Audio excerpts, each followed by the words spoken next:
Good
morning, everyone.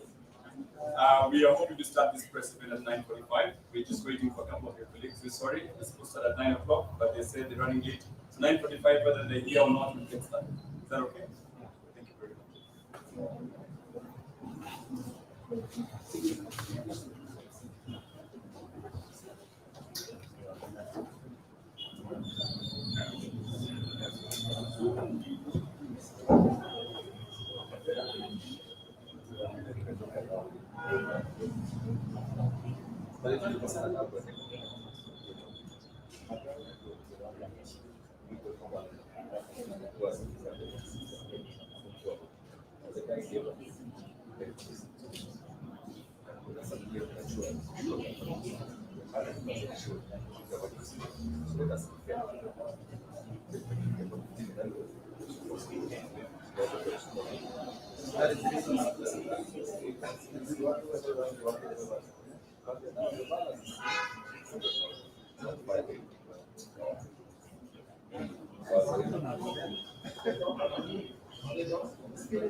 Yeah, that's right.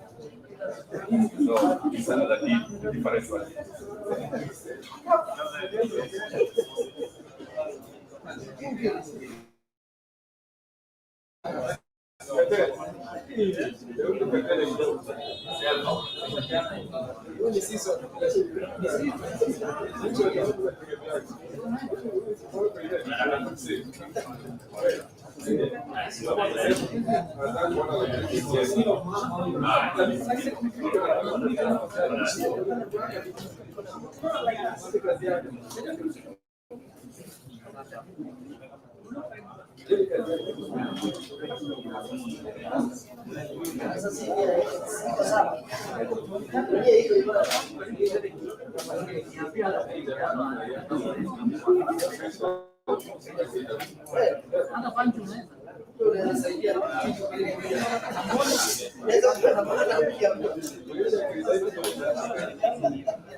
of the Communist Party of Kenya to lead us in the first answer of the national anthem in Kiswahili. I would invite all of us to be upstanding for this chant.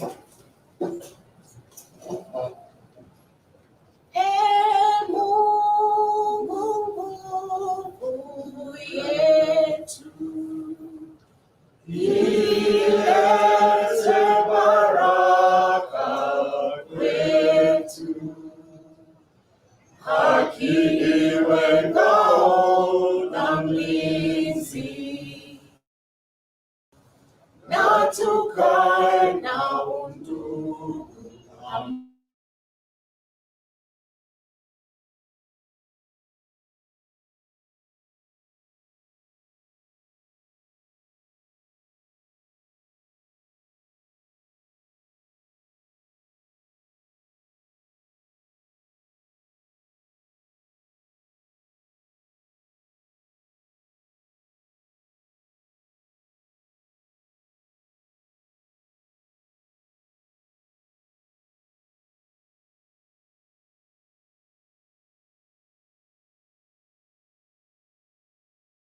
Raha tupate.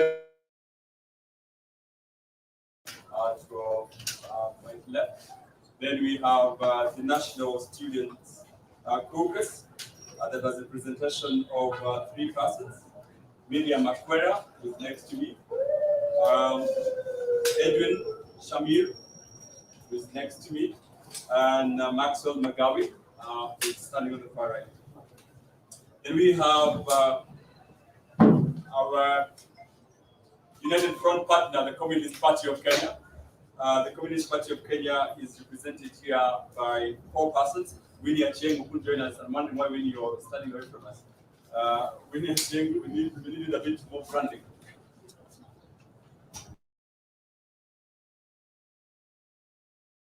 Dan, who's just led the first dance of the national anthem. Tony Boyo and Comrade Commander-in-Chief Buka Gesa of the Communist Party, the Vice Chairperson of the Communist Party of Kenya. Now, I will have the honor and pleasure of reading the press statement in English. This is unlike many other days. And then I will invite our colleagues, all of them, to make remarks, starting with the National Students Caucus. Tutaongea kwa Kiswahili, tumeambiwa hivyo. Tutajaribu kuchanganya lugha, tutaongea Kiswahili na Kizungu.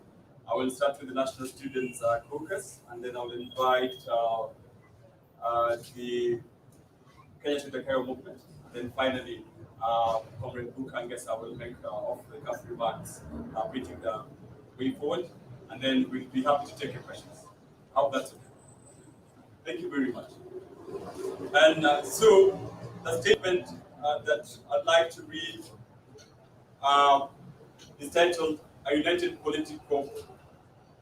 Front of Political Parties calls on the government to deal with the surging youth unemployment and urges Kenyans to join and be part of the fourth and final liberation of the country we all desire and deserve. That's the title of our statement. You'll have copies of it after this. So, comrades, we're here to rekindle history. 30 years ago, the fathers of the second liberation movement gathered here at Chester House at a press conference such as this. At that time, we all remember, President Moi's government had perfected tyranny.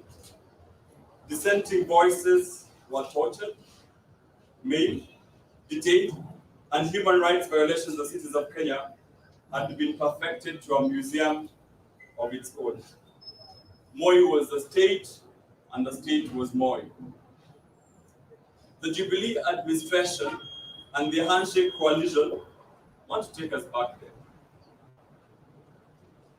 where President Uhuru Kenyatta and the former Prime Minister Raila Odinga is the state, and the state is President Uhuru Kenyatta and the former Prime Minister Raila Odinga. We are here at Chester House as the Communist Party, the United Green Movement Party, the National Students Caucus, and Kenya to the Cairo movement to say no to this sort of madness. It is a cup we shall not drink from. We are here to start a march to the fourth liberation of Kenya. We are here at Chest House as the Communist Party, the United Movement Party, the National Students Caucus, and the Kenya to the Cairo movement to pray that the spirit of the fathers of the second liberation hear us. Today we will be marching to the statue of Dedan Kimathi to pay homage and immortalize his Kenyan spirit of struggle, to say prayers to demand our country back. We will be praying that the spirit of the Kenyan liberation struggle resurrects in us. May the fathers of the second liberation and the founders of the Kenyan nation hear us. We will be at the Dedan Kimathi statue to say prayers for an inclusive government, where the rule of law, not the rule of men, of President Uhuru Kenyatta and the former Prime Minister Raila Odinga reigns supreme. We know it will cost us life, but we are here to take risks. We are here today. We will push and move the struggle at all costs. We say to them, start trembling. If you have stolen, tremble. If you have looted, tremble. If you have grabbed, tremble. If you have engaged in impunity, tremble, because we will be marching towards you. It might not be this year, next year, 5 years, but we will be marching towards you.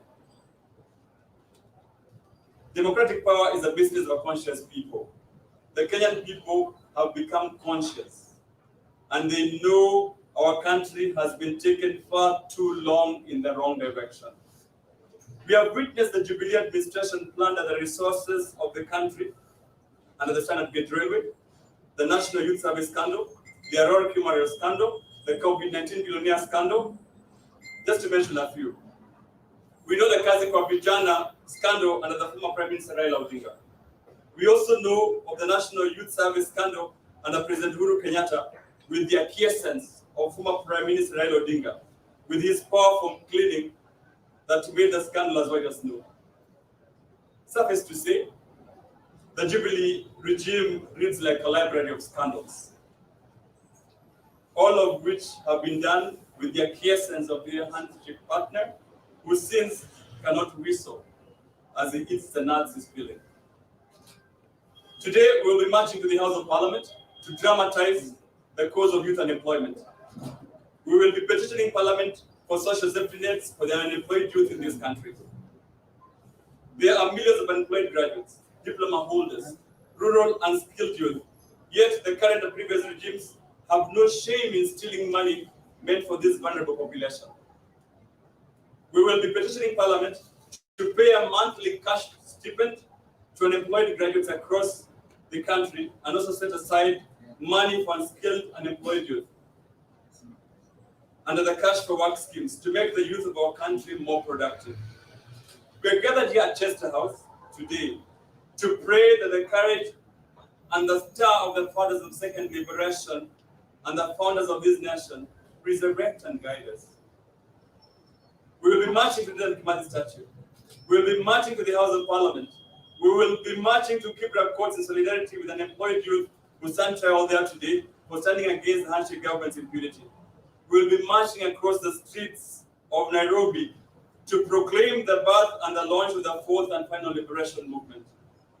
We appeal to all Kenyans who wish for an inclusive government, of a country under the rule of law, of a country with independent institutions, of a country with a free and fair media, of a country with a robust civil society, of a country where the decisions of the judiciary are not revisited, of a country where the executive does not have its knees on the neck of parliament, of a country where the executive obeys and respects court orders, to join us and make the movement realize its objectives.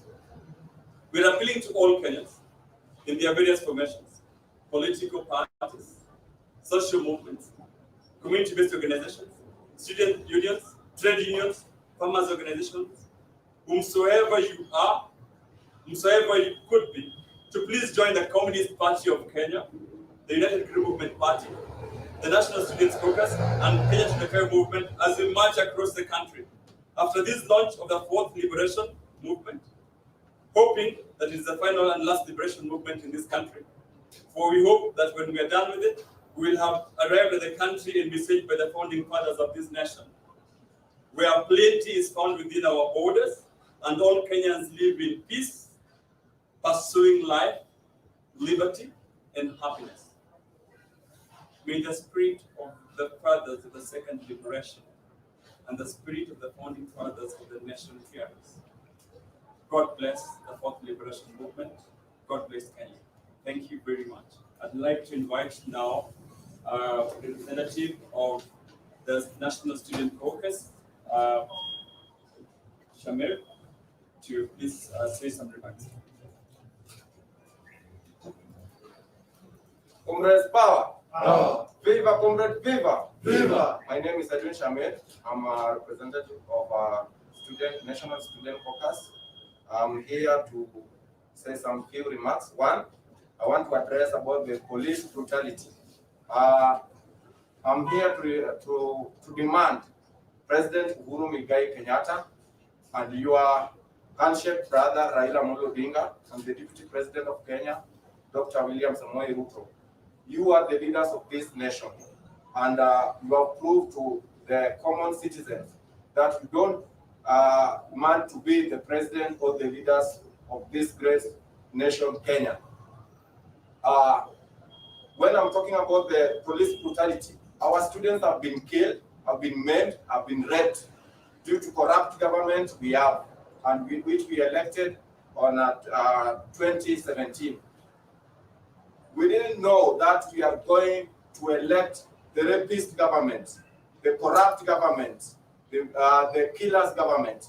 But it's a sudden and it's a very surprising that we have the government which cannot take care of the common youths which elected them.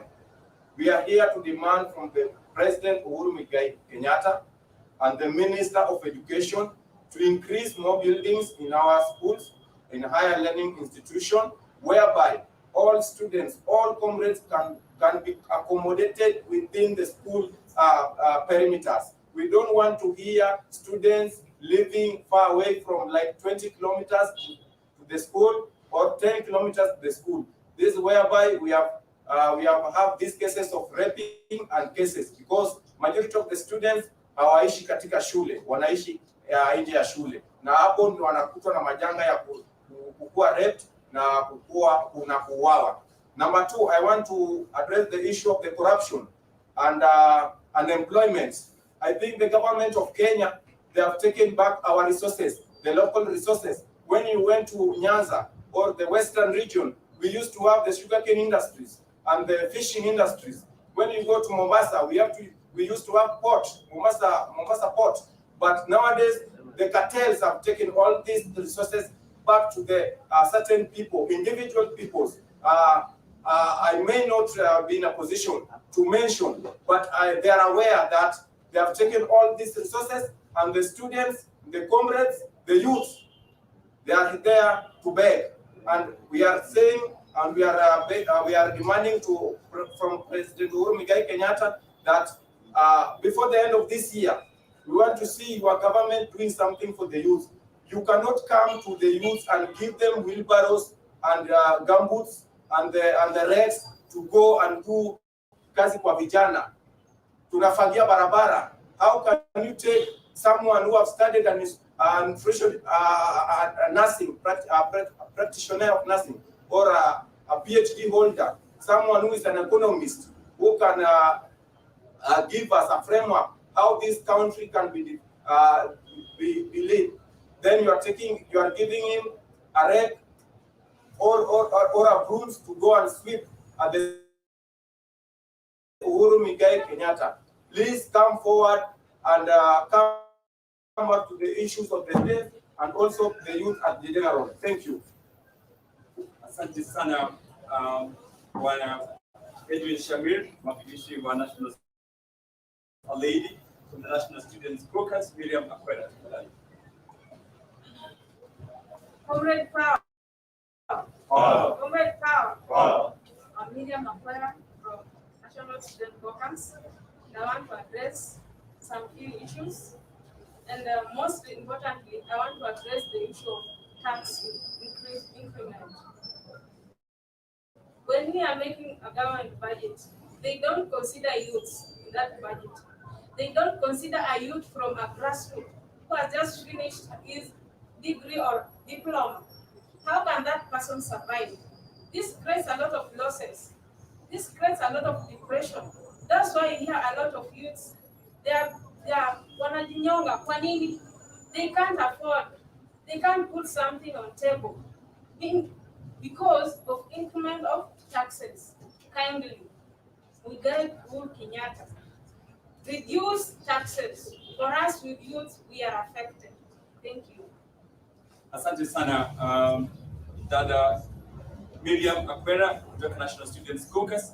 I'd like to invite my long-term friend in the struggle representing Kenya Tutakayo movement, Comrade Patrick Ochieng, who's been within the churches for the past 25 years. We have seen everything else. Please speak to the nation. Asante sana. Good morning. Yeah, thank you very much, members of the press. On behalf of Kenya Tutakayo movement, I would like to lead Kenyans out there to take back their country. For the last 5 decades, the country has been colonized by families, by dynasties, by hegemonies. And for a long time, Kenyans have believed that even the name Kenya, that is so close to the name Kenyatta, is something that happened naturally. I think we need to begin challenging every other thing about this nation, because every other thing about this nation state has never been a function of decisions by citizens and Kenyans in general. It is difficult to understand how somebody who was called Johnston Kamau became Kenyatta, and how the name Kenya became so close to the name of the first president of this republic, and therefore a lot of massive land fell into the hands of this first president. It is not so difficult to appreciate how 4 presidents, 50 years into independence, have amassed 1 million acres between themselves when a lot of Kenyans are landless. And so we want to go back to the agenda items that Kofi Annan identified in 2007 and go back to the questions of redefining this nation state. And it is the duty of all Kenyans to come out and defend their country. 2022 is an election year, and it's not only an election but also a transition year. And we in KTM believe that the country is unprepared to do an election that will be just and fair. We believe that the state is keen on messing up with the 2022 elections like they have done with all other elections.